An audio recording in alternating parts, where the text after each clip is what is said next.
বার, একবার 7:45 এবং একবার 9:10 এই দুবার আমাদের স্কুলে বেল বাজবে এবং সেই সময়ে যে সমস্ত শিক্ষার্থীরা ক্লাস চলাকালীন সবাই আমাদের টিচারদের উপস্থিতিতে তাদের তদারকিতে প্রত্যেকে জল পান করবে, যাতে তাদের শরীরে এই জলের অভাবটা মেটে। তীব্র তাপপ্রবাহের আবহে ওয়াটার বেল পদ্ধতি চালু করলেন বাঁকুড়া গার্লস প্রাইমারি স্কুল কর্তৃপক্ষ।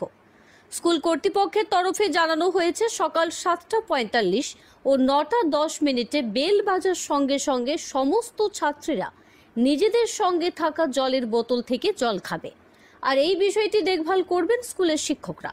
এ বিষয়ে বাঁকুড়া গার্লস প্রাইমারি স্কুলের প্রধান শিক্ষিকা অনুভা মাহাতো বলেন, এই গরমের দিনগুলিতে শিশুরা অসুস্থ হয়ে পড়ছে, আর এই অসুস্থতার পিছনে অন্যতম মূল কারণ শরীরের জলের সংকট, আর সেই কারণেই শিক্ষক শিক্ষিকাদের তদারকিতে ছাত্রীরা জল পান করবে বলে তিনি জানান।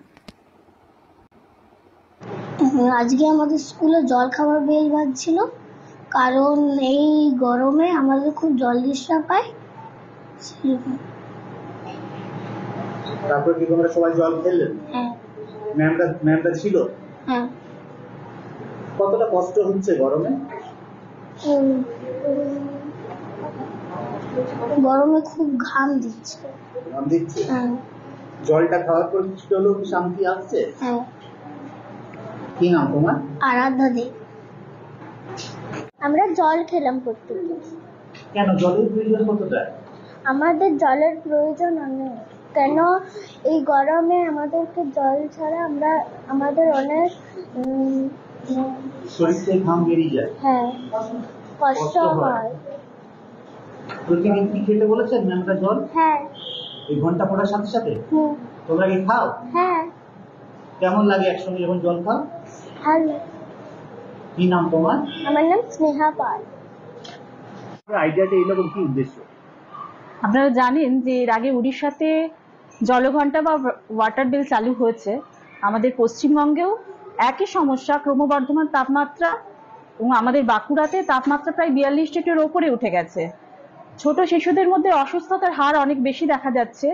শরীরে জলের অভাব এর প্রধান কারণ।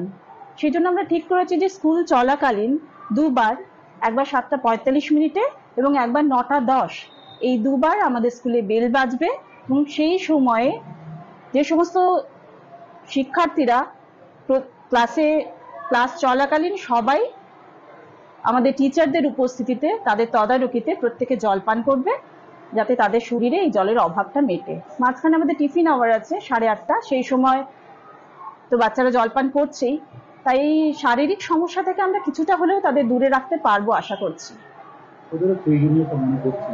প্রয়োজন তো অবশ্যই, কারণ এত ক্রমবর্ধমান তাপমাত্রা, শিশুদের শরীরে জলের ঘাটতি, শিশুদের মধ্যে জল না খাওয়ার প্রবণতা, তাদের এই অভ্যেস তৈরি করার জন্য সময় মতো স্কুলে জল ঘন্টা বা এই ওয়াটার বেল চালু হলে আশা করছি তাদের মধ্যে একটা অভ্যেসও তৈরি হবে, যাতে তারা সময় মতো স্কুলের বাইরে বাড়িতেও একইভাবে জল পান করতে সক্ষম হয়। আমি Bankura girls primary head teacher Anubha Mahato.